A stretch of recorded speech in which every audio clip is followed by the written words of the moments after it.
Welcome back. You're watching World Talks, and I'm your host, Klaudia Czerwińska. Even though we still have to wait for the Hungarian parliamentary elections until April 2026, the emotions are already running high as the country is experiencing a major shift in political sentiment.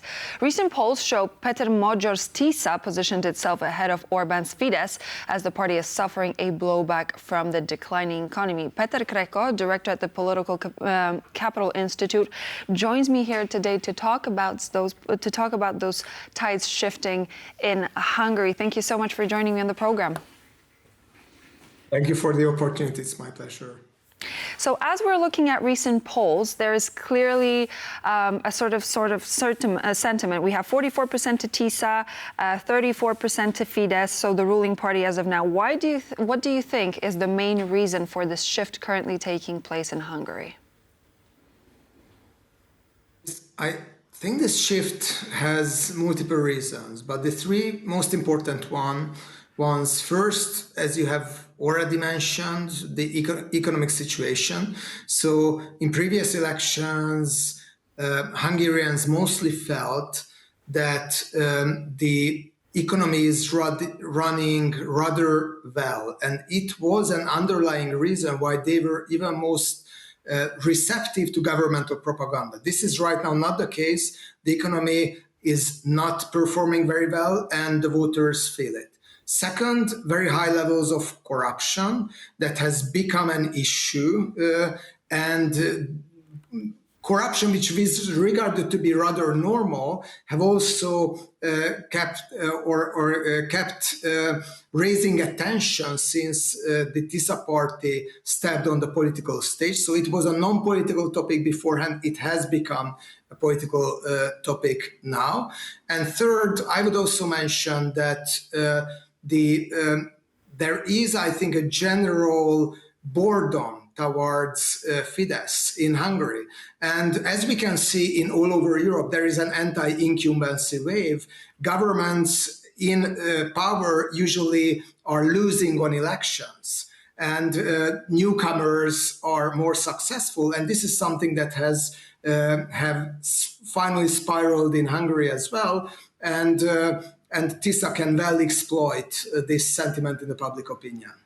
So after holding power for over 14 years, do you think that Orbán is actually going to play fair game when it comes to the upcoming election?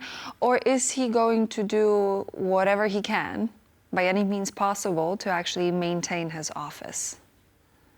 This is a brilliant question, and I can't elaborate in details, but just very briefly, the previous two elections have already been characterized by independent observers, such as OSCE ODIHR, as free but unfair, in the sense that there was no ballot stuffing, that there was respect of the secret vote, but at the same time, the state gave a huge advantage to the governing party through economic support, through political support, and also through a very uneven access to the information space. So what we could see is that the governmental party is has been much more present and is much more present in the media, but also on the social media because of the asymmetric resources.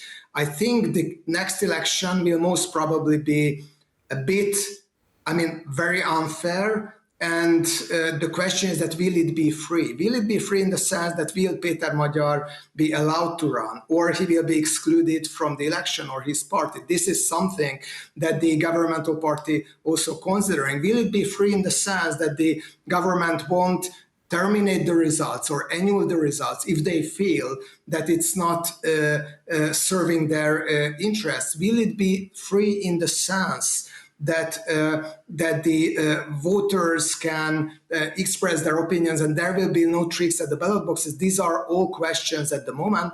I would say that the government feels that they are on the verge of losing the election.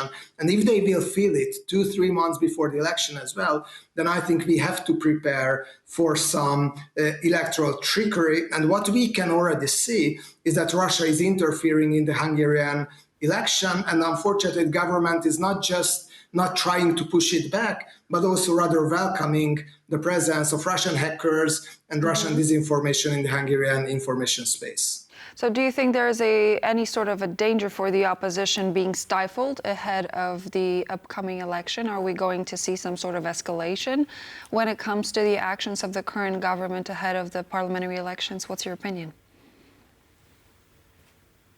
This is what I would expect. If the government cannot, if Fidesz, the governmental party, cannot narrow this lead of the Tisza, the opposition party, in the polls, then I think they will try a different toolkit as well. And already we are observing some quite strange phenomenon. There was some fire at the Hungarian oil refinery at Százhalombatta, and the government was very quick to blame it on Ukrainians. There is right now a very bizarre data leak scandal at the opposition party Tisza that the government claims it's Ukrainian interference, but I think it's most likely that it's either pro-governmental hackers or Russian hackers who did that. There is also a huge disinformation campaign. Me, myself, was named today in some articles as one of the users of this app of the opposition party, of Tisza party. I have not even downloaded this app. So there is a lot of disinformation, personalized disinformation as well. And what I think we can expect is that if the government cannot win the election on a democratic route, then we can expect even more undemocratic steps ahead of April. And obviously we cannot forget about the role of Russia in the upcoming election. To what extent do you think that Russia will try and interfere with the democratic process of voting during the parliamentary election in Hungary? Yeah, I wish we could only talk about this issue in conditional sense and in future tense. But the thing is that Russia has already interfered into the Hungarian election, and as Viktor Orbán, one of the strongest allies of Vladimir Putin in Europe, feels that it is a helping hand for him, there are no attempts to push it back.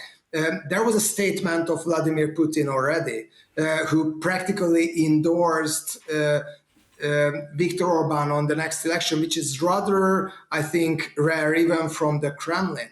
There was also a statement, a public statement of the Russian Foreign Intelligence Agency that practically claimed that the victory of Viktor Orbán at the next election is something that serves the national security interests of the Russian Federation. What does it mean?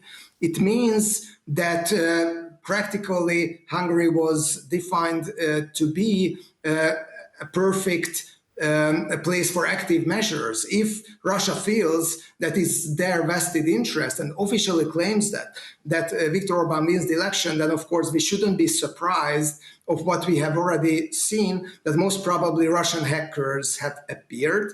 There has been some Russian active measures, false stories planted in the Hungarian media, picked up by the media, and also I think we can expect more active measures and disinformation coming up to the election. So unfortunately, because of this proximity of Viktor Orbán's Hungary to Russia, I think Russians increasingly regard Hungary as almost part of the near abroad, so as the post-Soviet space, and they feel that there is an open field for interference and for active measures in the territory of Hungary. And we'll have to put a full stop there. However, I do hope that we're going to see each other on there again ahead of the election to discuss this subject in more detail. Péter Krekó, director of the Political Capital Institute, was my guest. Thank you for joining. Thank you very much for having me. And so this would be all for now here on World Talks. I'm Klaudia, and I hope to see you back here on TVP World for more news and features in just a moment.